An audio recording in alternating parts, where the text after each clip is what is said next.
අපි දැන් යන්න හදන්නේ මේ මානව ප්‍රාග්ධනය ගැන සාකච්ඡා කරන්න. මානව ප්‍රාග්ධනය. human capital කියලා එකක් තියෙනවා. මානව ප්‍රාග්ධනය. human capital. දැන් ඉස්සල්ලාම අහගන්නකො මේකේ අදහස මොකක්ද කියලා. පුතේ මානව ප්‍රාග්ධනය කියන්නේ මේ වගේ දෙයක්. මේකත් භෞතික දෙයක් නන් නෙවෙයි. අපි භෞතික ප්‍රාග්ධනය තමයි මුලින්ම කතා කරලා දුන්නේ.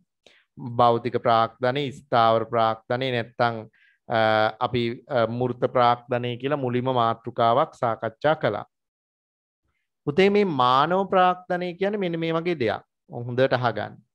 අපි කියනවා අධ්‍යාපනය, සෞඛ්‍ය තත්ත්වය, පෝෂණය වගේ දේවල් වර්ධනය කිරීම තුළින් ශ්‍රමිකයින් සතු නිපුණතා හා කුසලතා වැඩි දියුණු කරගත්තට පස්සේ ආන්ගේ නිපුණතා හා කුසලතා වලින් හිවි ශ්‍රමයට තමයි කියන්නේ මානව ප්‍රාග්ධනය කියලා. කොටින්ම කිව්වොත් මිනිසා තුල කරන ලද ආයෝජනයේ ප්‍රතිඵලයක් ලෙස ශ්‍රමිකයා සතු නිපුණතා හා කුසලතා වර්ධනය කරගත් පසු අන්න ඒකට අපි කියනවා මානව ප්‍රාග්ධනය කියලා. ඒ කියන්නේ මානව ප්‍රාග්ධනය කියන්නේ පුතේ ශ්‍රමයට නෙවෙයි. නිපුණතා හා කුසලතා වලින් හිබි ශ්‍රමය. නිපුණතා හා කුසලතා වර්ධනය කරගන්නා ලද ශ්‍රමයට තමයි අපි කියන්නේ මානව ප්‍රාග්ධනය කියලා. ඒ කියන්නේ රටකට වඩාත් වැදගත් වන්නේ ශ්‍රමයට වඩා මොකද්ද? මානව ප්‍රාග්ධනය. ඇයි? ඒ කියන්නේ මානව ප්‍රාග්ධනය තුලින් තමයි නිෂ්පාදන හැකියාව ගොඩක්ම වැඩි කරගන්න පුළුවන්. ශ්‍රමයේ නිපුණතා මට්ටම වර්ධනය කරගත්තාම අන්න ශ්‍රමිකයා සතු ඵලදායීතාවේ වර්ධනය කරගත්තාම නිෂ්පාදන හැකියාව වැඩි කරගන්න පුළුවන් මානව ප්‍රාග්ධනය තුලින්. ඒ හින්දා රටක ශ්‍රමිකයින්ට වඩා අපි උත්සාහ කරන්න ඕනේ ශ්‍රමිකයින් සතු මානව ප්‍රාග්ධනය වැඩි කරන්න. ඒ සඳහා තමා පුතේ රජයන් විසින් විවිධ අධ්‍යාපන වැඩසටහන් වල නව සංශෝධනයන් ඉදිරිපත් කරන්න. ඔයා දන්නවද දන්නේ? දැන් අලුත් සංශෝධනයක් ඇවිල්ලා තියෙනවා. මම ඒ ගැන චුට්ටක් කතා කළොත්. පුතේ ඔන්න දැන් අද තමයි මමත් ඒක දැක්කේ. ඉස්කෝලේ පාසල් හරහා මේ එවලා තියෙනවා වෙබ්සයිට් එකේ අධ්‍යාපන අමාත්‍යාංශයෙන් චක්‍රලේඛයක් එවලා තියෙනවා. 2024 23 ඉඳලා ක්‍රියාත්මක වෙන නව අධ්‍යාපන සැලැස්මක් අධ්‍යාපන අමාත්‍යාංශයෙන් හඳුන්වා දීලා තියෙනවා. ඒකෙදි එයාලා කියනවා පුතේ ඉදිරියේදී දැන් 2023 ඉඳලා ඒක ක්‍රියාත්මක වෙන්නේ.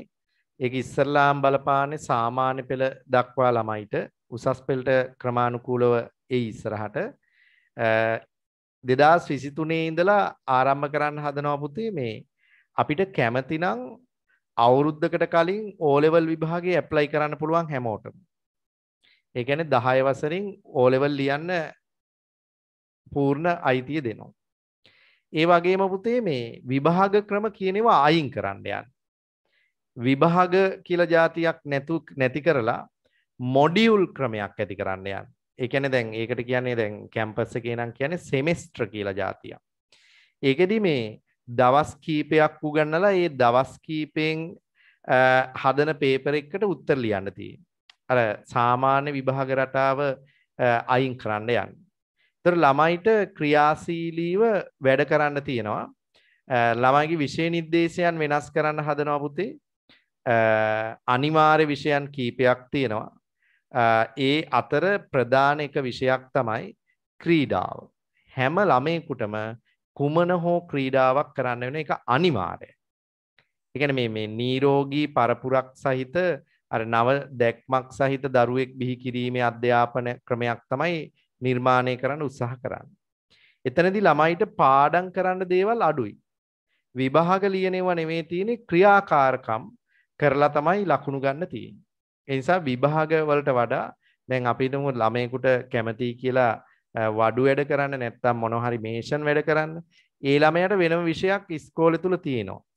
ඒ ළමයා ඒ ශාස්ත්‍රය හරහා ඉහළට යනවා විශ්වවිද්‍යාල මට්ටම දක්වාම. ඒ වගේ ක්‍රමයක් ගේන්න හදන්න. ඉතින් ඒක මම නම් හිතනවා මේ හොඳයි කියලා. ඒක තමයි මෙච්චර කාලයකට වෙන්න ඕන දේ. නමුත් මෙච්චර කාලයක් කරේ නෑ ලංකාවේ. ඉගෙන අපි විභාග මත්තෙහි නැහෙන සිද්ධියන්නේ තියෙන පුතේ. දැන් පිට රටවල් වල ගොඩාක් අධ්‍යාපන ක්‍රම මේ විදිහට හැදිලා තියෙනවා. ඔයාට මම දවසකුත් කිව්වද දන්නේ නැහැ. දැන් ලෝකේ හොඳම අධ්‍යාපන ක්‍රමයක් තියෙන රටක් තමයි පිලිපීනය. පිලිපීනය කියන රටේ පුතේ ප්‍රාථමික අධ්‍යාපනය ගත්තොත් උසස් පෙළ මට්ටම මම කතා කරන්නේ. ඒකත් ඒ වගේම තමයි. ප්‍රාථමික දැන් ඔයාගේ දැනුමට මම මේ කියන්නේ ප්‍රාථමික අධ්‍යාපනයේදී පුතේ පිලිපීනයේ අවුරුදු 7ක් යනකම් ළමයි ඉස්කෝලේ යවන්න තහනම්. දැන් අපේ නම් අවුරුදු 7 වෙද්දි ළමයි මොන්ටිසෝරිත් ගිහිල්ලා අවුරුදු 5 වෙද්දි ඉස්කෝලටත් බාර දීලා. එහෙම මොනවත් ළමයිට උගන්වන්න බෑ. එහෙම උගන්වුවොත් දෙමව්පියන්ට විරුද්ධව නඩු දානවා ආණ්ඩුවේ. මේ නීතිමය ක්‍රියාමාර්ග ගන්නවා. දැන් ඔයා හිතයි පිලිපීනයට ගියොත් හොඳයි කියලා. දැන් ඔයා වයස වැඩි වැඩක් නැහැ නේද? කොහොම හරි මේ ඒ වගේ නිදහසක් තියෙනවා. අවුරුදු 7න් පස්සෙත් ඒ ළමයිට විශේෂ කාරණා උගන්වන්න නීතියෙන් තහනම්. එයාලට උගන්වන්න ඕනේ සමාජය තුළ ජීවත් වෙන්න. මාර්ග සංඥා අඳුන ගන්න, පාරේ පයින් ගමන් කරන්න, ඒ වගේ දේවල්. ඉතින් ඒ වගේ අර නිදහස් චින්තනයක් තමයි මේ රටවල වල අධ්‍යාපන ක්‍රමයේ තුල තියෙන්නේ. ඒ නිසා හැම වෙලේම ළමෙක් අලුතෙන් හිතන්න පුරුදු වෙනවා. අපේ අධ්‍යාපන ක්‍රමයේ තියෙන්නේ නිතරම පාඩම් කරලා විභාග ලියලා පාස් වෙන්න තමයි තියෙන්නේ. හිතලා යමක් කරන්න බෑ. හිතලා කරා කියලා සමහර ලකුණු දෙන්නෙත් නැහැ. අපිට දීපු දේ ඒ විදිහට මහන එක තමයි කරන්නේ. ඒ නිසා තමයි ටියුෂන් යන්න වෙලා තියෙන්නේ.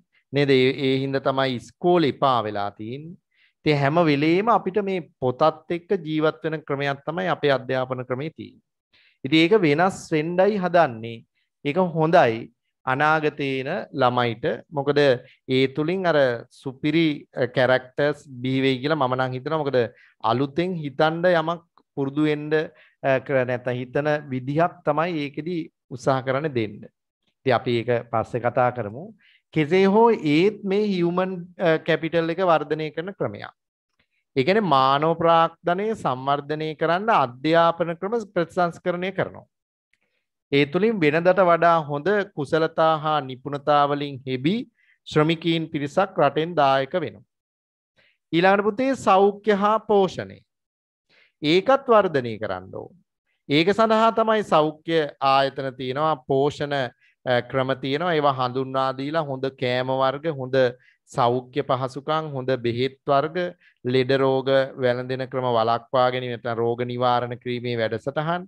දැන් අන්න මානව ප්‍රාග්ධනය වර්ධනය කරන ඊළඟ එක. කියන මිනිස්සුන්ට සෞඛ්‍ය සම්පන්නව ජීවත් වෙන්න පුළුවන් වෙන්න ඕන. ඒ පරිසරය හැදෙන්න ඕන. ඊළඟ එක තමයි අපි කියනවා මිනිස්සුන්ගේ සිතුවිලි නැත්තම් මානසික සහනය, මානසික තෘප්තිය. නේද? දැන් රැකියාවක් කළත් පුතේ අපිට කොච්චර පඩි ගෙව්වත් අපි සමහර තෘප්තිමත් නැහැ. අපිට හම්බෙන කාර්යය මොකද්ද? එතනින් අපිට ලැබෙන පිළිගැනීම මොකද්ද? ඊට අපිට ලැබෙන නම මොකද්ද? අපේ මේ ආයතනයේට තියෙන තත්ත්වය මොකද්ද සමාජය තුල? එහෙම බලනවා නේද? දැන් උදාහරණයක් උපාධියක් අරගෙන ගෙදර ඇවිල්ලා රුපියල් ලක්ෂයක් දෙනවා කිව්වත් අපි පුතේ ගමේ කඩේ මුදලාලිගේ මේ කඩේ ගිහිල්ලා මේ බඩු කිරන්න යන්න කැමැත්තක් නැන්නේ. හේතුව අපි පඩියට වඩා මුදලට වඩා එතනින් එහා දෙයක් බලාපොරොත්තු වෙනවා. හැබැයි අපි හිතමුකෝ රුපියල් 15000ට හරි ලංකා බැංකුවේ හරි මහජන බැංකුවේ නැත්නම් HNB බැංකුවේ වැඩක් ආවොත් අන්න යනවා. ඉතින් ඒ වගේ අර මිනිස්සුන්ගේ මේ මානසික තෘප්තිය ඒ හැම දෙයකින්ම පුතේ මානව ප්‍රාග්ධනය තමයි වර්ධනය වෙන්නේ. නිපුණතා කුසලතා වලින් හෙබි ශ්‍රම සම්පතක් දායක වෙන්න ඕන. ඒකට තමයි මානව ප්‍රාග්ධනය කියන්නේ. ඒතර මානව ප්‍රාග්ධනයත් ආර්ථික විද්‍යාවේ ප්‍රාග්ධනය කියලා සලකනවා. හේතුව තමයි රටක මානව ප්‍රාග්ධනයේ වර්ධනය වෙනකොට ඒ රට නිෂ්පාදන හැකියාව ඒ තුලින් වැඩි කරගන්න පුළුවන්. දැන් බලන්න නුපුහුණු ශ්‍රමිකයෙකුට වඩා පුහුණුව ලද ශ්‍රමිකයෙක්ගේ නිෂ්පාදන ධාරිතාවය වැඩි. නේ? ඔයාලා ඒක පිළිගන්න. හරි එහෙනම් අපි ලියාගමු පුතේ එතන මානව ප්‍රාග්ධනය ගැන අපි සාකච්ඡා කළේ. ඔයා එතන බලාගන්න නෝට් එක දීලා තියෙන එක හැමෝම බලන්න මේ ශ්‍රමිකයන් වෘත්තිකයන් තුල වඩාත් ඵලදායී වීමට උදව් වන්නා වූ අධ්‍යාපනයේ පුහුණුව පර්යේෂණ අධ්‍යක්ීම් හා සෞඛ්‍ය තත්ත්වයේ යන මේවායින් සැදුන්ලත් ශ්‍රමයේ නිපුණතාව මානව ප්‍රාග්ධනයේ ලෙස හැඳින්වේ.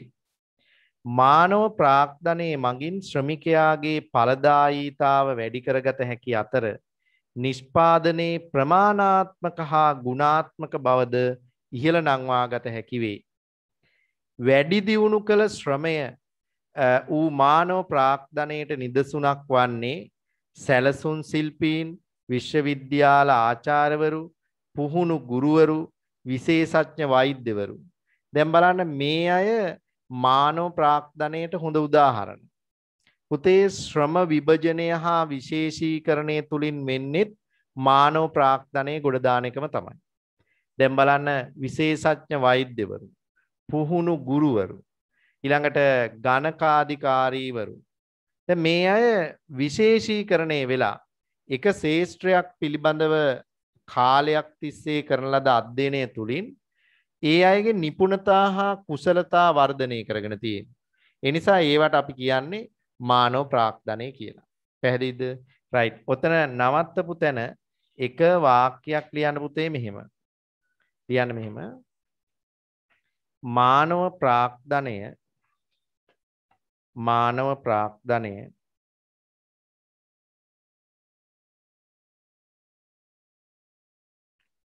රටක ශ්‍රම හමුදාව, එහෙම නැත්නම් ශ්‍රම බලකාය, රටක ශ්‍රම හමුදාව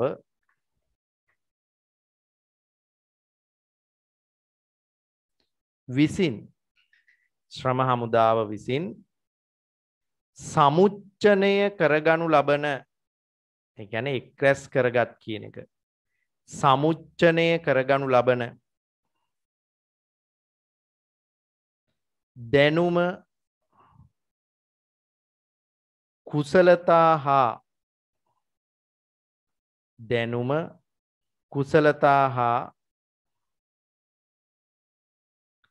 අත්දැකීම් සම්භාරය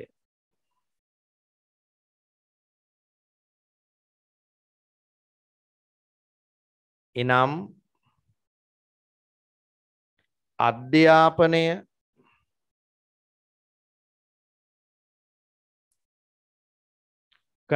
පුහුණුවීම් සහ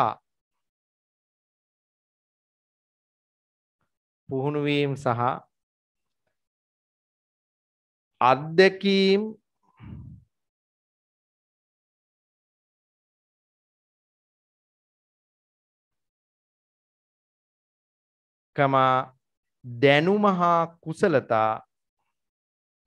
දැනුම හා කුසලතා වර්ධනය කරගැනීමේ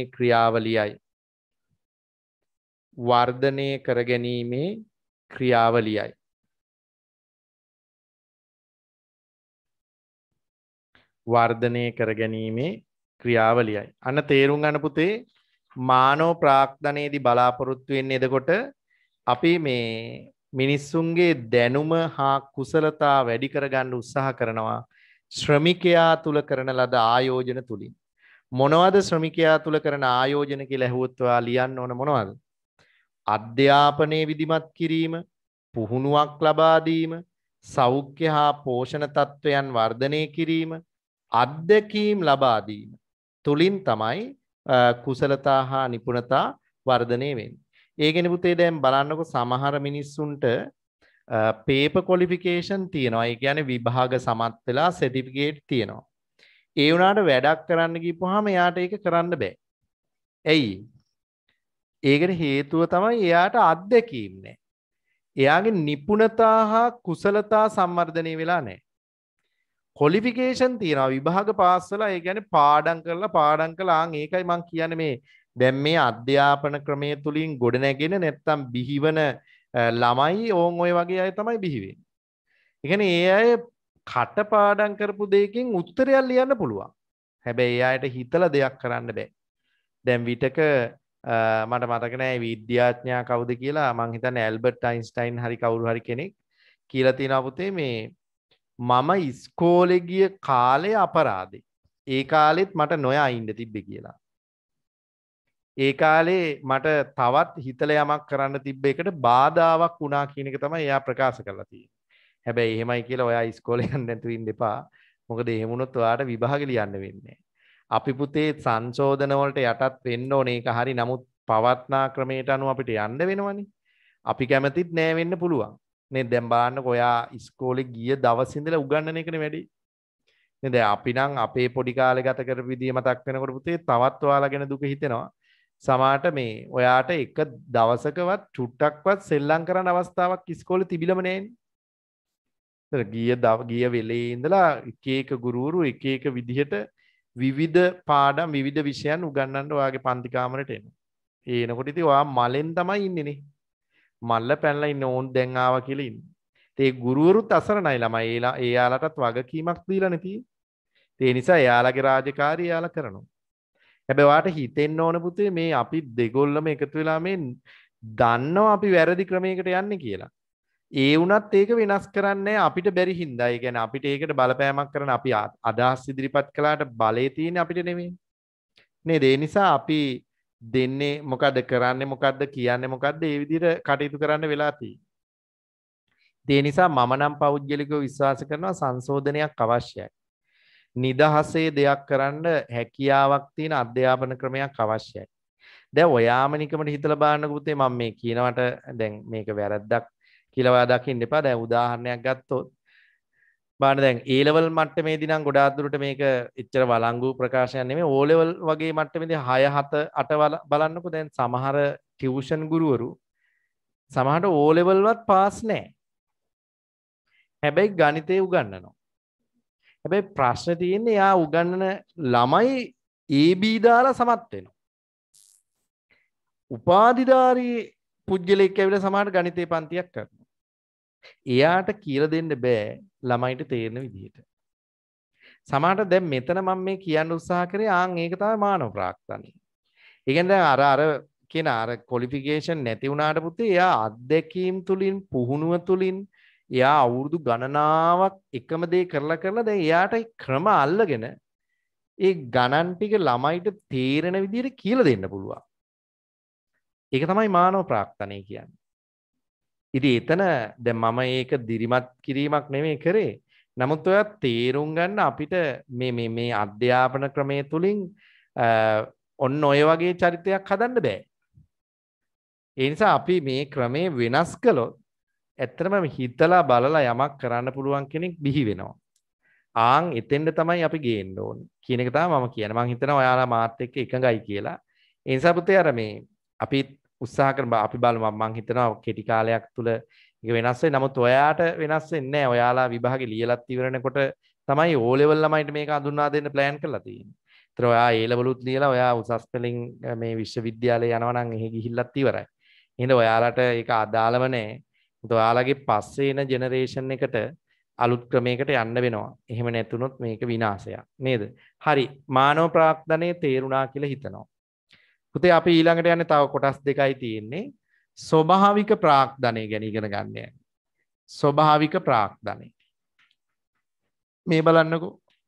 අපි මේ ස්වභාවික ප්‍රාග්ධනය කියලා ආර්ථික විද්‍යාවේ හඳුන්වන්නේ මොකක්ද? මතක කෙනෙක් ඉන්නවා නම් කියන්න මම මේක කියලා දුන්නා. කවුරු හරි කියන මයික් එක ඔන් කරලා. ස්වභාවික ප්‍රාග්ධනය කියලා මොකක්ද අඳුනගන්නේ? මම යම් තැනක කියලා දුන්නා. ප්‍රාග්ධනයේ වශයෙන් ස්වභාවික සම්පන්නතාවය මොකද්ද ප්‍රාග්ධනයේ තමයි මොකේටද ප්‍රාග්ධනයට එහා ගිහිලපු වෙන නමක් මම බලාපොරොත්තු වෙනවා. ස්වභාවික ප්‍රාග්ධනය කියන නිෂ්පාදන සාධකය මොකක්ද?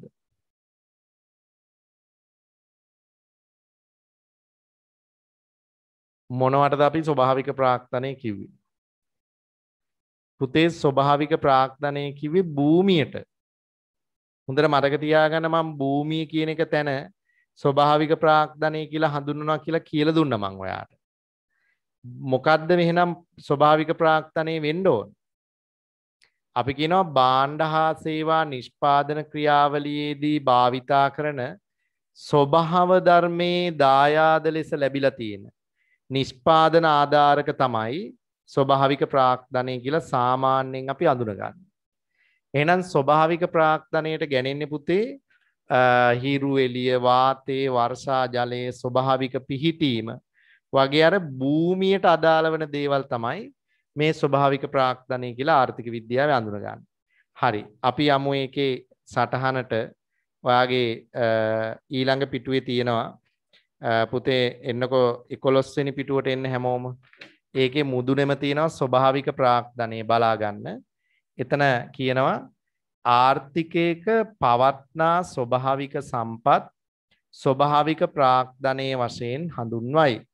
ස්වභාවික සම්පත්වලට නිදසුන් ලෙස භූමිය, ගංගා, ඇලදොල, khනිජ වැනි සම්පත් දැක්විය හැකිය. ස්වභාවික ප්‍රාග්ධනය සුලභ වීම ආර්ථික වෘද්ධියට වැදගත් වේ. එතන යමක් කියන්න උත්සාහ කරනවා. මේ ස්වභාවික ප්‍රාග්ධනයේ සුලභ වීම ආර්ථික වර්ධනයට වැදගත් වේ කියලා. ඒක ඇත්ත. හැබැයි මතක තියාගන්න ස්වභාවික ප්‍රාග්ධනයේ නැතිවීම ආර්ථික වෘද්ධියකට හානියක් වෙලත් නැහැ. ඒක මේ ඔප්පු කරන්න හොඳම සාධකයේ නැත්තම් හොඳම උදාහරණය තමයි පුතේ ජපානය කියන රට. දැන් ජපානය කියන්නේ ලෝකයේ ස්වභාවික සම්පත් අඩුම රටක්. ඒ කියන්නේ ස්වභාවික සම්පත් නෙමෙයි එයාලට තියෙන්නේ ගොඩාක්ම ස්වභාවික විපත්. ජල ගැලීම් වෙන්න පුළුවන්, නාය යෑම් වෙන්න පුළුවන්, ගිනි කඳු පවා තියෙනවා වෙන්න පුළුවන්. ඊළඟට සුනාමි වෙන්න පුළුවන්. නේද? නියග වෙන්න පුළුවන් කාලයකට. මෙයාලට කුණාටු වෙන්න පුළුවන්. එක එක ස්වභාවික විපත් තියෙනවා. හැබැයි බලන්න අද ජපානයේ ඉන්න තැන නේ. එයාලට සමහරට බොණ්ඩ වතුරත් එයාලා ආනයනය කරනවා. කංජ තෙල් එයාලා ආනයනය කරනවා. හැම දෙයක්ම එයාලත් ආනයනය කරනවා. හැබැයි එයාලා අපනයන කරන ප්‍රබල නිෂ්පාදන මෝටර රථ නේද, විදුලි උපකරණ, තාක්ෂණයෙන් ඉහළ නිෂ්පාදන යාලා බිහි කරලා ලෝකෙම අල්ලගෙන ඉන්නේ. ඒ නිසා යාලා අද ලෝකේ සම්වර්ධිත රටවල් වල පොහොසත් රටවල් වල එකක්. ඉතින් ජපානයේ ස්වභාවික සම්පත් නැහැ. ස්වභාවික ප්‍රාග්ධනය නැහැ. හැබැයි යාලා දිනලා තියනවා වැඩි. ඒකට හේතුව ආර්ථික කළමනාකරණය. හොඳ පිරිසක් තමයි ආර්ථිකය කළමනාකරණය කරන්නේ. අපි දැන් අපි මොන වගේ රටක්ද කියලා ඒ යති නේද? අපේ රටේ ඉන්න මිනිස්සු කොච්චරනම් පව්කාරද කියලා හිතනවා අපේ රටේ ස්වභාවික සම්පත් වලට වෙන සිද්ධි දැක්කහම. නේද? අපි ගාව තියෙන ස්වභාවික සම්පත් ජපානයේ වගේ රටකට තිබ්බනම් පුතා ජපානයේ මීට අවුරුදු ගණනාවකට කලින් ඉහළට ඇවිල්ලා තියෙනවා. දැන් බලන්න අපේ රටට මොනවද අඩු කියලා ස්වභාවික සම්පත් නේද? කොච්චර ස්වභාවික සම්පත් අනුන රටක්ද අපි. බලන්න දැන් මේ මෑත කාලෙදී අපේ තියෙන ස්වභාවික සම්පත් විනාශ වෙන විදිය බලන්න. දැන් මේ ළඟදී තියෙන හොඳම උදාහරණය අර නැවෙන් වෙච්ච හානි. දැන් ඔයාලත් හුඳු මාළු එහෙම මේ දවස්වල කන්නෙත් නැතුව ඇති. මටත් පෞද්ගලිකව අපේ කන්නෙත් නැහැ. හේතුව බයයි වැඩිනේ. දැන් ඔහොම කී දෙනෙක් ඒක එතකොට බලන්නකෝ දැන් කී දෙනෙක්ගේ ආර්ථික මට්ටම බිඳ වැටුණාද? ස්වභාවික සත් නැත්තම් අර ජීවීන් සාක නේද පරිසරයේ කොච්චර විනාශ වුණාද? ඒක අවුරුදු 20 ගාණක් විතර බලපායි කියලා සාර පරිසර වේදීන් කියන්නේ. ඒතර බලන්නකො මේ අපේ තියෙන සම්පත් වලට වෙන හානිය. මේ සල්ලිත් එක්ක යන ගනුදෙනු තියෙන්නේ. ආර්ථික කළමනාකරණය දුර්වලයි අපේ රටේ. ආර්ථික කළමනාකරණය දුර්වලයි. නේද? ඒ නිසා පුතේ රටේ තියෙන සම්පත් ටිකවත් මනවින් උපයෝජනය කරන්න ප්‍රමාණවත් ප්‍රතිපත්ති අපි රටේ හදලා නැහැ. ඒ නිසා මේ ස්වභාවික ප්‍රාග්ධනය අපිට අනුුණයි. අපේ රටේ ස්වභාවික ප්‍රාග්ධනය හොඳටම තියෙන රටක්. හැබැයි ඒක යොදාගෙන නැහැ අපේ නිෂ්පාදන ක්‍රියාවලියට. ඒ හින්දා අපි තාමත් සම්වර්ධනය වෙමින් තමයි තියෙන්නේ. හරි අපි යනවා අවසාන ප්‍රාග්ධන ප්‍රභේදේ කතා කරන්න. ඒ තමයි පුතේ මෙන්න මෙයා ඔන්න හොඳට අහගන්න. මේකත් ඔයාගේ විභාගෙට අහලා තිනවා. ඔයා මේක දන්නේ නැහැ ගොඩක් දුරට. ඒ තමයි සමාජ ප්‍රාග්ධනය. හැබැයි මතක තියාගන්න පටලව ගන්න එපා. දැන් මීට කලින් එකක් කියලා දුන්නා සමාජ පොදුකාර්ය ප්‍රාග්ධනය කියලා එකක්. ඒකත් එක්ක මෙයා මේ පටලව ගන්න එපා. සමාජ පොදුකාර්ය ප්‍රාග්ධනයයි සමාජ ප්‍රාග්ධනයයි කියන්නේ දෙකක්. දැන් සමාජ පොදුකාර්ය ප්‍රාග්ධනය කියලා මොකද්ද කිව්වේ?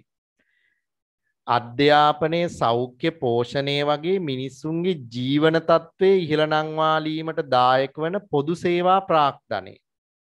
ඒකට දෘඩ හා මුදු කියලා වර්ග දෙකක් කතා කරලා අපි ඒක අවසන් කළා. ඒක නෙමෙයි පුතේ සමාජ ප්‍රාග්ධනය කියන්නේ. හොඳට මතක තියාගන්න මේ වචන හරි පැටලිලි සහගතයි.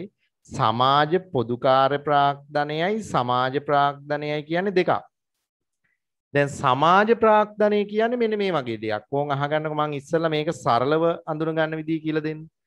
පුතේ සමාජ ප්‍රාග්ධනය කියන්නේ දැන් ඔයාට තේරෙන භාෂාවෙන් කිව්වොත් දැන් කිසියම් පුජ්‍යලේ තනියෙන් යමක් ඉටු කරගන්නවට වඩා පුජ්‍යල කණ්ඩායමක් එකතු වෙලා හදාගන්න සාමූහිකව ගොඩනගා ගන්නා ලද ක්‍රමයක් තුලින් බිහිවන ශක්තිය තමයි සමාජ ප්‍රාග්ධනය කියලා කියන්නේ. ඒකත් එහෙම තේරුන්නේ නැත්නම් දැන් මෙහෙම හිතන්නකෝ. දැන් මම රාජ්‍ය සේවකයෙක් මම උද්ඝෝෂණයක් කරනවා තනියෙන් වැටුප් වැඩි කරන්න කියනවා. කවදාවත් දිනන්න පුළුවන් වේද සමහරට මම උපවාසයක් කළත් අත්තලා දාන මැරියන් කියලා අතල්ලා දාන.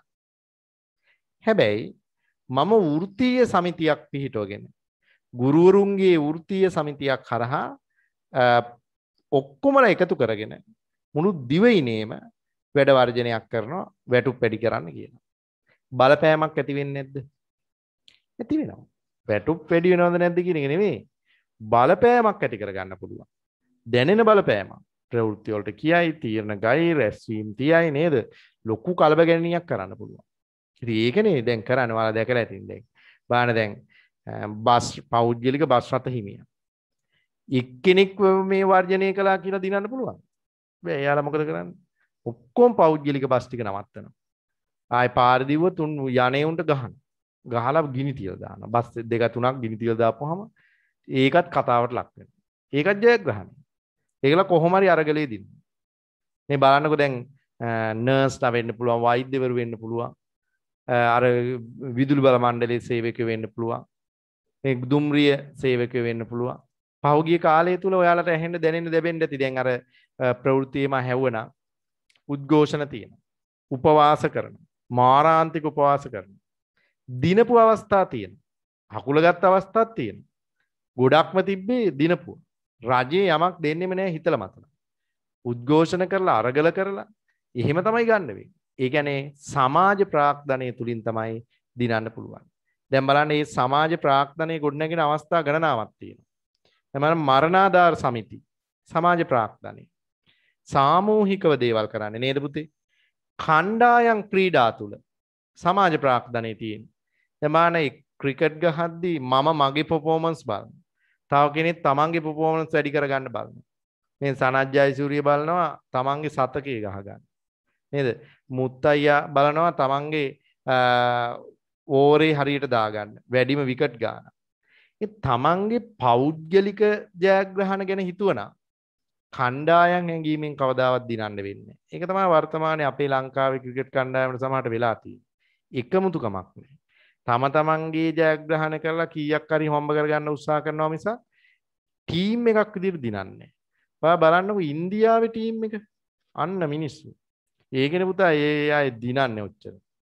බානගුන් තරඟයක් පෙරදිලා ගියොත් එහෙනම් උන්ගේ ගෙවල් හිටන් ගිනි තියලා. ඒන උන් සාමූහිකව ඇවිල්ලා තියෙන්නේ. රටම ඇවිල්ලා තියෙන තරඟෙට. ආයේ ටීම් එක විතරක් නෙමෙයි. මුළු රටම සම්බන්ධ වෙලා. අය බලාගෙන ඉන්නේ ප්‍රාන්ත පිටින් නේ. ඒකනේ ගෙවල් හිටන් ගිනි තියන්නේ. ඒ කියන්නේ එච්චර කැපවීමක් තියෙනවා. ඒක තමයි පුතා සාමූහික ශක්තිය. ඒක තමයි සමාජ ප්‍රාග්ධනය කියන්නේ. බාන උන් චියර් කරලා දිනන්නේ මැච් එක. අනිත් උන්ට එපා වෙනවා මේ උන් කෑ ගහද්දි සමහර විට. ඒ තරම් චියර් එකක් තියෙනවා. අපේ දෙන්නයි තුන් දෙනයි මැච් එක බලන්න යන්නේ. නේ? ඒ නිසා එවැනි අර ශක්තියක් ගොඩනගන්න පුළුවන් පුතේ සමාජ ප්‍රාග්ධනය තුලින්. ඒක තමයි අපි කියන්නේ තනියෙන් දෙයක් ඉටු කරනවට වඩා ඒ සාමූහිකත්වයේ තුලින් ගොඩනගා ගන්න ශක්තියක් තමයි සමාජ ප්‍රාග්ධනය කියන්නේ. ඒ කියන්නේ පුජ්‍යලයෝ අතරේ ඇතිවන අන්තර් පුජ්‍යල සම්බන්ධතා තුලින් බිහිවන ශක්තියක් තමයි සමාජ ප්‍රාග්ධනය. ඒ තුලින් තමයි මිනිස්සු තුල සදාචාර සංස්කෘතිය නැති වෙන්නේ, ප්‍රතිමාන බිහි වෙන්නේ නේද? ඒ කියන්නේ දැන් අපි උදාහරණයක් උපසංස්කෘති ගොඩනගාගෙන තියෙන පුතේ. දැන් බලන්න අපේ ඉස්කෝලේට අදාළ උපසංස්කෘතියක් තියෙනවා. තව ඉස්කෝලයකට අදාළ උපසංස්කෘතියක් තියෙනවා. ඒ වගේම විශ්වවිද්‍යාලවලට අදාළ උපසංස්කෘතියක් තියෙනවා. පුතේ ඒවා මේ අර සමාජ ප්‍රාග්ධනයෙන් හදාගත්ත දේවල්. දැන් බලන්න රැක් කරන්න දැන් විශ්වවිද්‍යාලේ රැක් සීසන් එක කියලා එකක් තියෙනවා. ඒක සුන්දර කාලයක් නේද? විශ්වවිද්‍යාල ළමයිට ඒ කාලේ විතරයි සුන්දරම කාලේ. දැන් මම නම් හොඳටම රැක් වෙලක් තියෙනවා, රැක් කරලක් තියෙනවා. ඒකට විරුද්ධ වෙන අය ඉන්නවා. පහු කාලිනව අපිට හිතනවා ඒක වැඩක් නැහැ කියලා. නමුත් දැන් හිතනවා ඒක තියෙන්න ඕනේ කියලා. ඒකේ පොඩි අත්දැකීම් සම්භාරයක් තියෙනවා. විශ්වවිද්‍යාලේ ගියා කියලා දැනෙන්නේ ඒ ටිකෙන් විතරයි. ඉතින් පස්සේ ඔය කියන මොනවත් නැහැ විභාග පාස් වෙලා රැකියාව වලට ගිහිල්ලා ඉතින් ඉවරයි විශ්වවිද්‍යාල ජීවිතේ. දැන් මොකද උනේ මේ කොවිඩ් වසංගතෙත් එක්කලා විශ්වවිද්‍යාලේ ගිය ළමයි ඔන්ලයින් ඉගෙන ගන්න. උන් විශ්වවිද්‍යාලේ නම විතරයි දැකලා තියෙන්නේ. ලෙක්චර් හෝල් එකකටවත් ගිහිල්ලා නැහැ. බලපුවාම අවුරුද්දක් දෙකක් ගිහපුවාම උන් සෙකන්ඩ් ඉයර් තර්ඩ් ඉයර්ත් වෙලා. ඊට පස්සේ විශ්වවිද්‍යාලේ යන්න වෙන්නේ නැහැ. මොකද ලෙක්චර්ස් තියෙන රැට ජොබ් වලට ගිහිල්ලා තියෙන්නේ. බලපුවාම කැම්පස් ගිහිල්ලාම නැහැ. ඒ ඉඳ මේ දැන් ඉන්න ළමයිට ඒ අත්දැකීම නැහැ ඇත්තටම. පව් ඉතින්. හරි ඒක පැත්තකින් තියන්න. එතනක් තියෙන උපසංස්කෘතිය. ඒකත් විශ්වවිද්‍යාලයට වෙනස්. ඒක හදාගෙන තියෙන්නේ ඔය කියන සාමූහිකත්වයේ තුලින්. සමාජ ප්‍රාග්ධනය. දැන් අපි අලුතෙන් ගිහිල්ලා අපිට ඕන විදිහට ඉන්න බෑ. හැබැයි ඒකේ මේ විශ්වවිද්‍යාලයට ආණ්ඩුවෙන් ගෙන ආපු නීතියක් නිසා නෙමෙයි මම බය වෙලා තියෙන්නේ. ඒක ඇතුලේ ජීවත් වෙන නැත්නම් ඒකේ ඇතුලේ ඉන්න අපේම නැත්නම් ශිෂ්‍යයාවන් විසින් ගොඩනගා ගන්නාලද උපසංස්කෘතියක් තියෙනවා. ඒක යාළගේ හයියේ. ඒක තමයි සමාජ ප්‍රාග්ධනය. ඒකට එරෙහි වෙන්න මම තනියෙන් ගියොත් මට සමාජයට ඒක ඇතුලේ ඉන්න බෑ. නේ? දැන් ඔයා ඉස්කෝලේට ඕන විදිහට ඔයා ඉන්නවා මිස ඔයාට ඕන විදිහට ඉස්කෝලේ ඉන්න බෑනේ. දැන් උදාහරණයක් ඔයා ඕන විදිහට ඔයාගේ පීරියඩ් එකේ වැඩ නවත්තනවා. ඔයා බෙල් එක ගහගෙන ඔයා ගෙදර එන්න. පුළුවන් ද කරන්න? බෑ නේද? ඒකේ තියෙන සිස්ටම් එකට ඔයා කැමති හෝ අකමැති ඉන්න වෙනවා. නැත්තම් ඔයාට අයින් වෙන්න වෙන්නේ. බලන්න ඒක සමාජ ප්‍රාග්ධනය. එහෙනම් මං හිතනවා සමාජ ප්‍රාග්ධනය වාට තේරුණා කියලා. එතන මොකද්ද පුතේ සමාජ ප්‍රාග්ධනයේදී වෙන්නේ? සාමූහිකත්වයේ තුලින් ගොඩනගා ගන්නා ලද ශක්තියක්. ශ්‍රී ලංකාවේ සමාජ ප්‍රාග්ධනය බිහිවන අවස්ථාවට උදාහරණ ඇහුවොත් ඔයා දෙන්න. මරණාධාර සමිතිය එක උදාහරණයක්. කණ්ඩායම් ක්‍රීඩා එක උදාහරණයක්. ඊළඟට අපි ගත්තොත් එහෙම ගොවි සංවිධාන වගේ ඒවා උදාහරණ නේද? එතකොට තව ගත්තොත් එහෙම වෘත්තීය සමිති ක්‍රියාමාර්ග උදාහරණ. ඒවා තමයි පුතේ ලංකාවේ සමාජ ප්‍රාග්ධනයේ ගොඩනැගින තැන් වලට උදාහරණ. හරි එහෙනම් අපි ඉස්සල්ලාම බලමු දීලා තියෙන නෝට් එක 11 වෙනි පිටුවට එන්නමයි පුතාලා. හරි මෙතන කියනවා ඉරි ගහ ගන්න මාතෘකාවට සමාජ ප්‍රාග්ධනය සමාජ අන්තර් සම්බන්ධතා ගුණාත්මකව හා ප්‍රමාණාත්මකව වර්ධනය කෙරෙන ආයතන ප්‍රතිමාන සාර ධර්ම සමිති සමාජිකත්වයන් හා සම්බන්ධතා ජාලයන් සමාජ ප්‍රාග්ධනයේ වශයෙන් හැඳින්වේ. ආයෙත් මම කියන හොඳට අහගන්න.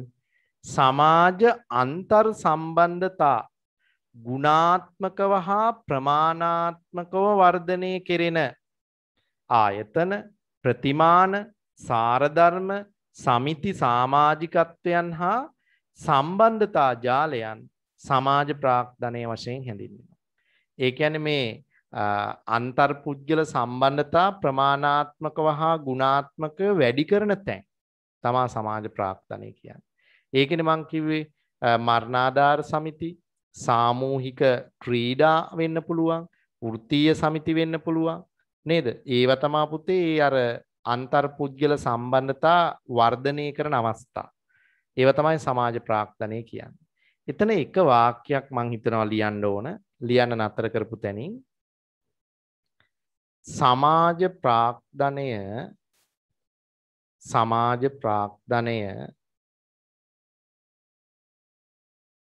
වර්ධනය කිරීම තුලින්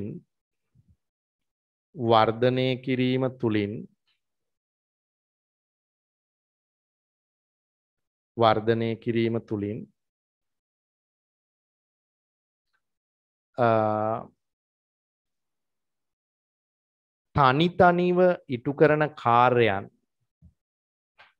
තනි තනිව ඉටු කරන කාර්යයන්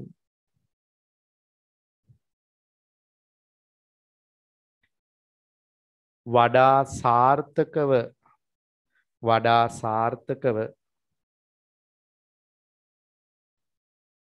සාමූහිකත්වයේ තුලින්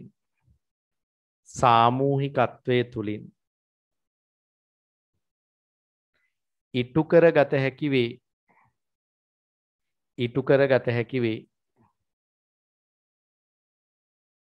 හරිනේ.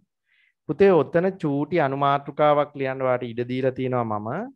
ලියන්න පොඩි අනුමාතෘකාවක්. සමාජ ප්‍රාග්ධනයේ වැදගත්කම. අන්න අපි ලියා ගන්න හදනවා.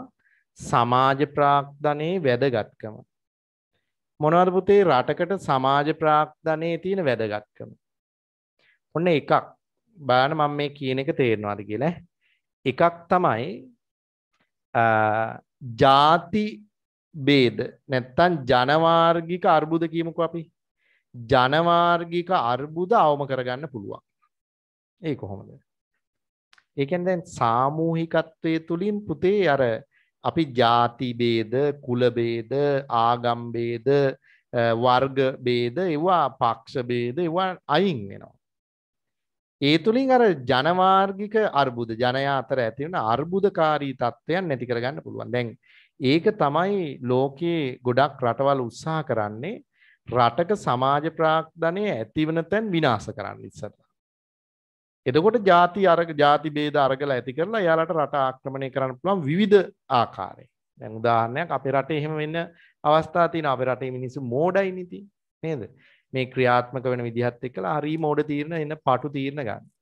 බලන්න කාලෙකදී මේ මෑත කාලෙකදී ටික කාලෙකදී නේ මුස්ලිම් ජනතාවයි සිංහලයන් අතර ගැටුමක් ඇති කරන්න උත්සාහ කරනවා.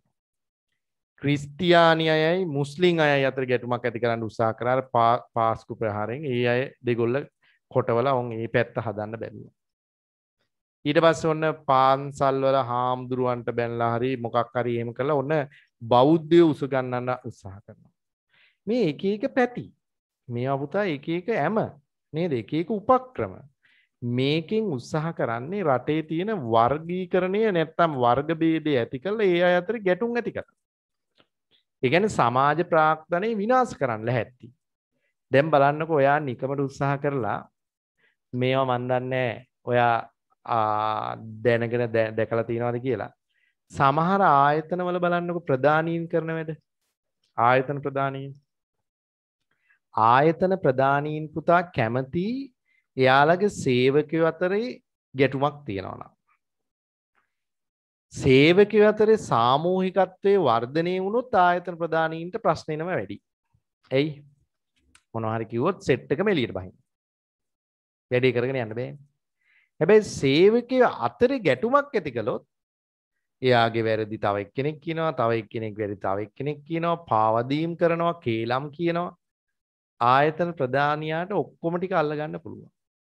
නේද? හොරු ටිකයි, හොරු ඇති කරපු ටිකයි ඔක්කොම අල්ල ගන්න පුළුවන් තිතට. ඒ නිසා කවදාවත් සේවකයින්ගෙන් බලපෑමක් සාමූහිකව සිද්ධ වෙන්නේ නැහැ.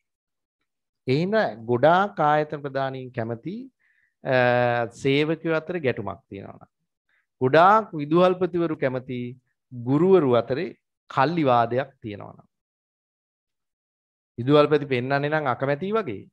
ඒ වුණාට කැමති ඒක. හරි එතකොට පාලනය කරන්න ලේසි. එයි අර එක පිරිසක් අල්ලලා වෙනම උපදේශයක් දෙන්න පුළුවන්. එයාලට වෙනම chance එකක් දුන්නාම අර කට්ටිය ඊට වඩා වැඩියෙන් වැඩ කරනවා. කවදාවත් සේවකයෝ අතරේ අර්ගලයක් නැත්නම් නොතිබුණා නම් සාමූහිකත්වයේ වර්ධනය වෙනවනේ. දැන් සාමූහිකත්වයේ නැති හින්දා එයාලට බලය අඩු වෙනවා. ඉතින් ඒක තමයි පුතේ රටවල් වලටත් අවශ්‍ය වෙන්නේ. සමාජ ප්‍රාග්ධනයේ තියෙනකම් රටක් ආක්‍රමණය කරන්න බෑ. අපේ එහෙම නෑනේ. උපන්දා සිට පාවදීම් තියෙන. අතීතයේ ඉඳලා පාවදීම් තියෙන. යුද්ධ පවා පාවදීපු රටවල් මේ රටක් අපේ රටේ. ගෑනු හරි පිරිමි හරි කවුරු හරි පාවදීම් කරලා තියෙන. ඒ හින්දා තමයි අපිට මෙච්චර කාලයක් කෙලවිලා තියෙන්නේ. නේද? තාමත් ඒකමයි කරන්නේ. අපේ රටේ ප්‍රශ්න විදේශ රටවල් වලට ගිහිලා කියන පිරිසක් ඉන්නේ. ඒකල ඇවිල්ලා එහෙන් මෙහෙට බෝම්බ ගහන සිද්ධියක් තියෙනවා. ඒ බෝම්බ මෙහෙ උන්ගේ කාර් එකේ පටවගෙන යන සිද්ධියක් තියෙනවා. ඒ වගේ ප්‍රශ්න අපේ රටේ තියෙනවා. ඒව කතා කරොත් නිමාවක් නැහැ. හැබැයි එක ප්‍රයෝජනයක් තමයි ජනවාර්ගික ගැටුම් අවම කරන්න පුළුවන්. දෙක සේවක ඵලදායීතාව වර්ධනය කරන්න පුළුවන්. ඒ මේ සාමූහිකත්වයේ තුලින් ඵලදායීතාව, ශ්‍රම ඵලදායීතාව වැඩි කරන්න පුළුවන්. තුන රට සතු සම්පත් වලින් උපරිම ඵලදාව ලබා ගන්න පුළුවන්. පැහැදිලිද? හරි ලියමු අපි මාතෘකාව ලියන්න සමාජ ප්‍රාග්ධනයේ වැදගත්කම. සමාජ ප්‍රාග්ධනයේ වැදගත්කම. ඒක එක ලියන්න ජනවාර්ගික ගැටුම් අවම වීම.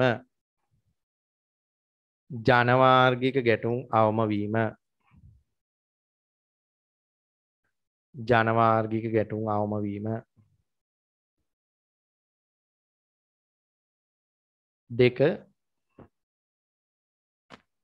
ශ්‍රම ඵලදායීතාවය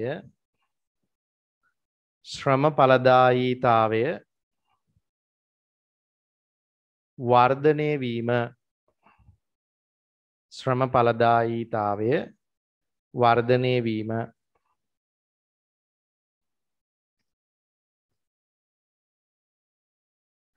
තුන්වෙනි එක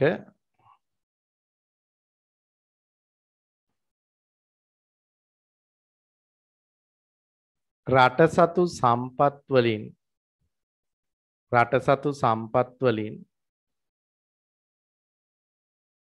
උපරිම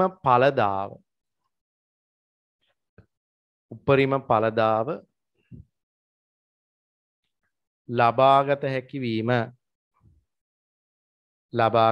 වීම.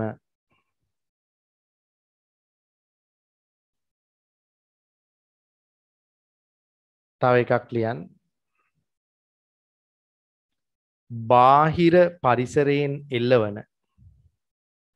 බාහිර පරිසරයෙන් කියන්නේ විදේශ රටවල් වලින් බාහිර පරිසරයෙන් එල්ලවන අභියෝග සඳහා සාර්ථකව මුහුණ දිය හැකි වීම.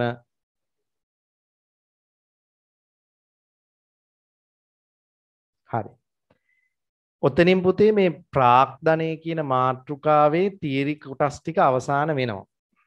හැබැයි තව අතිරේක ප්‍රශ්න දෙකකට උත්තර ලියන්න ඕන හින්දා මම පොඩි මාතෘකාවක් ඔතන කතා කරනවා ඉඩ දීලා තියෙනවා.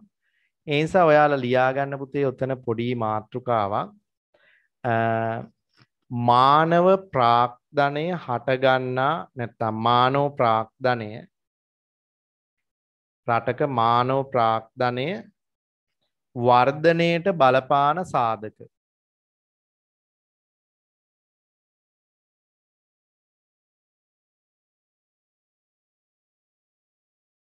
රටක මානව ප්‍රාග්ධනයේ වර්ධනයට බලපාන සාධක.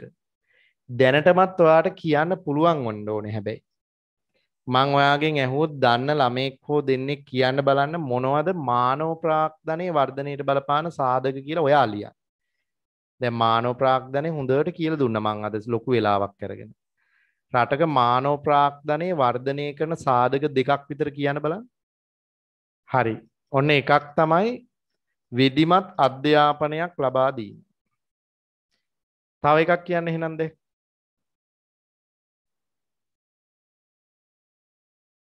වෙන මොනවද කරන්න ඕන? තව එකක් තමයි ශ්‍රමිකයන්ට හොඳ පුහුණුවක් ලබා දීම. තව එකක් තමයි පෝෂණ තත්ත්වය හා සෞඛ්‍ය තත්ත්වය ඉහළ නංවාලීම. ඊළඟට යහපත් වැඩ පරිසරයක් ඇති කිරීම. මේවා තමයි පුතේ මානව ප්‍රාග්ධනය වර්ධනය කරන ක්‍රම. ඇහුවොත් එහෙම. ලියා ගන්නකො හතරක් විතර. එක ලියන්න. විධිමත් අධ්‍යාපනයක් ලබා දීම. විධිමත් අධ්‍යාපනයක් ලබා දීම.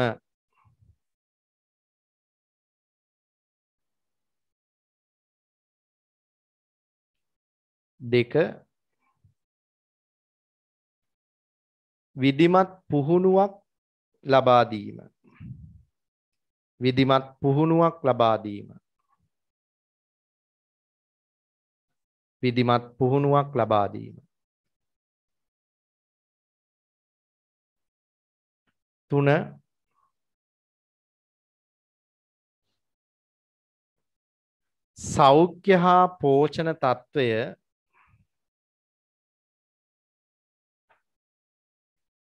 සෞඛ්‍ය හා පෝෂණ තත්ත්වය ඉහළ නංවාලීම. සෞඛ්‍ය හා පෝෂණ තත්ත්වය ඉහළ නංවාලීම.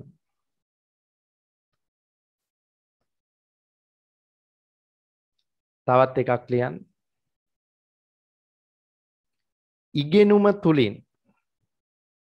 ඉගෙනුම තුලින් කුසලතා හා නිපුණතා සංවර්ධනය කිරීම.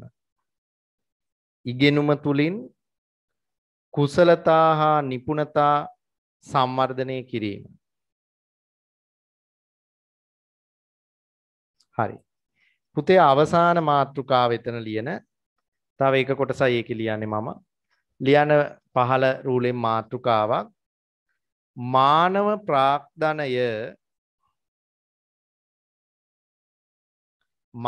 ප්‍රාග්ධනය කියලා ක්‍රමාවක් දාලා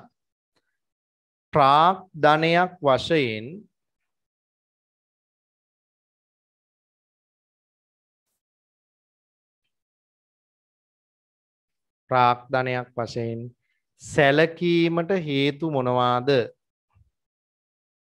මානව ප්‍රාග්ධනයක් වශයෙන් සැලකීමට හේතු මොනවාද?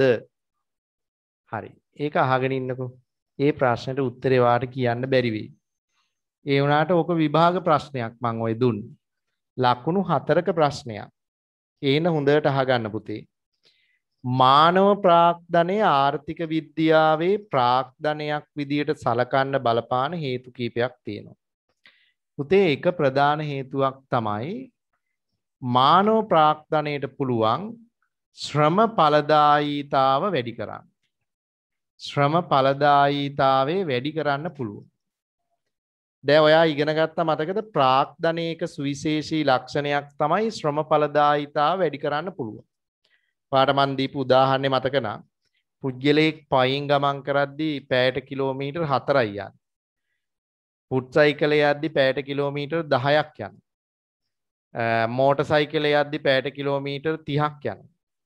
එතකොට ප්‍රාග්ධනය තුලින් පුළුවන් ශ්‍රමිකයාගේ ඵලදායීතාව වැඩි කරන්න. එහෙනම් මානව ප්‍රාග්ධනයටත් පුළුවන් ශ්‍රම ඵලදායීතාව වැඩි කරන්න අධ්‍යාපනයේ පුහුණුව ඉගෙනුම තුලින්. එහෙනම් ප්‍රාග්ධනයේ තියෙන ලක්ෂණයක් මානව ප්‍රාග්ධනයේ තියෙනවා. ඒ හින්දා අපි කියනවා මානව ප්‍රාග්ධනයත් ප්‍රාග්ධනය. ඔන්න එකක්. තව එකක් තමයි මේ අහගන්න. මානව ප්‍රාග්ධනය තුලින් නිෂ්පාදන ප්‍රවාහයක් බිහි කරන්න පුළුවන්. ඒ කියන්නේ අපි කිව්වොත් නව නිෂ්පාදන ප්‍රවාහයක්. ඒ කියන්නේ පුතේ ආර්ථිකයට අලුතින් නිෂ්පාදන ප්‍රවාහයක් බිහි කරන්න මානව ප්‍රාග්ධනයට පුළුවන්.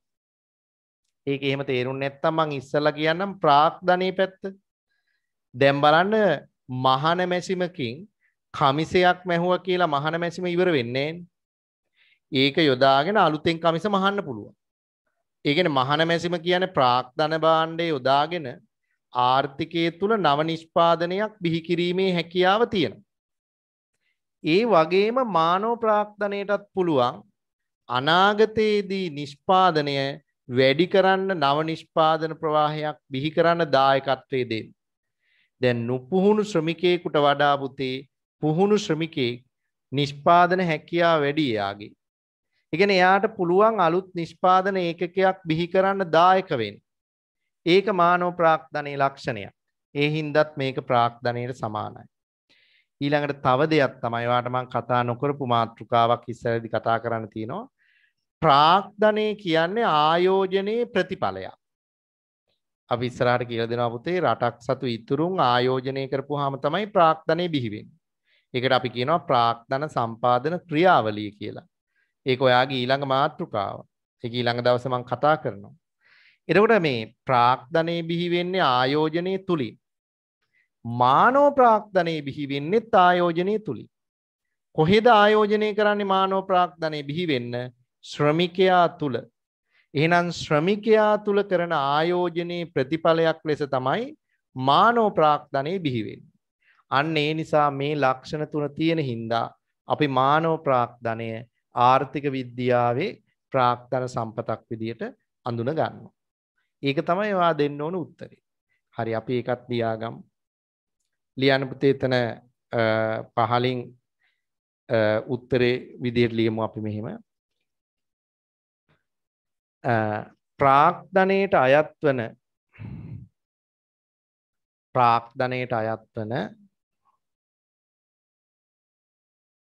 පහත සඳහන් ලක්ෂණ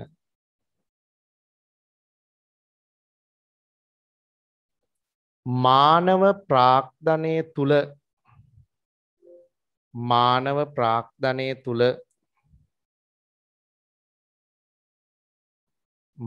ප්‍රාග්ධනය තුල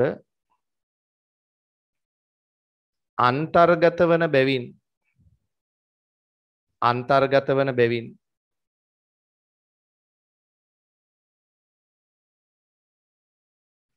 ආර්ථික විද්‍යාවේදී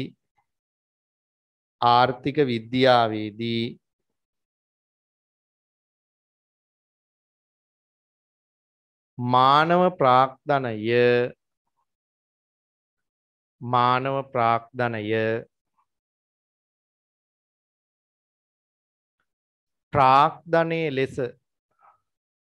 ප්‍රාග්ධනයේ ලෙස හඳුනා ගනී. right අපි ලියමු පුතේ ලක්ෂණ ටික එක ලියන්න.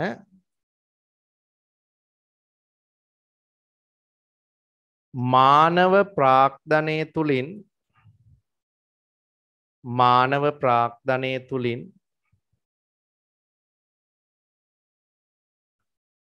ශ්‍රම ඵලදායීතාවය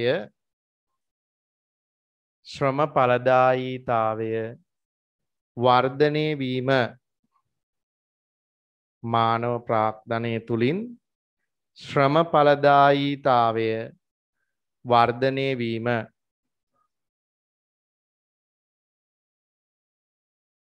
දෙවෙනි එක ලියන්න.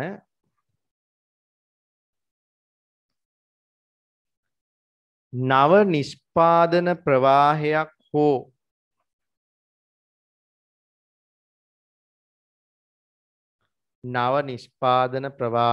හෝ ආදායම් ප්‍රවාහයක්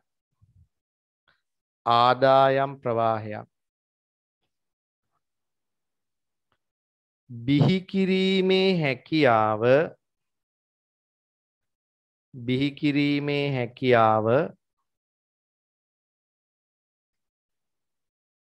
මානව ප්‍රාග්ධනය තුල පැවතීම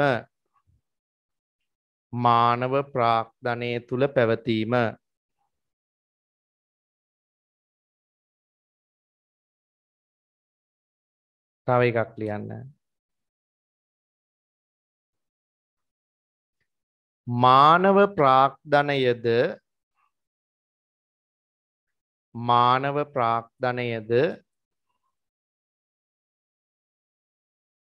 මිනිසා තුල කරනු ලබන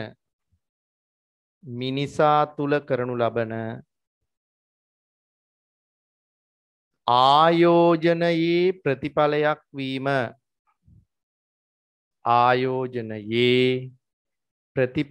වීම හරි පුතේ ඔය තමයි අද දවසේ මම සාකච්ඡා කරන්න බලාපොරොත්තු වෙන කොටස.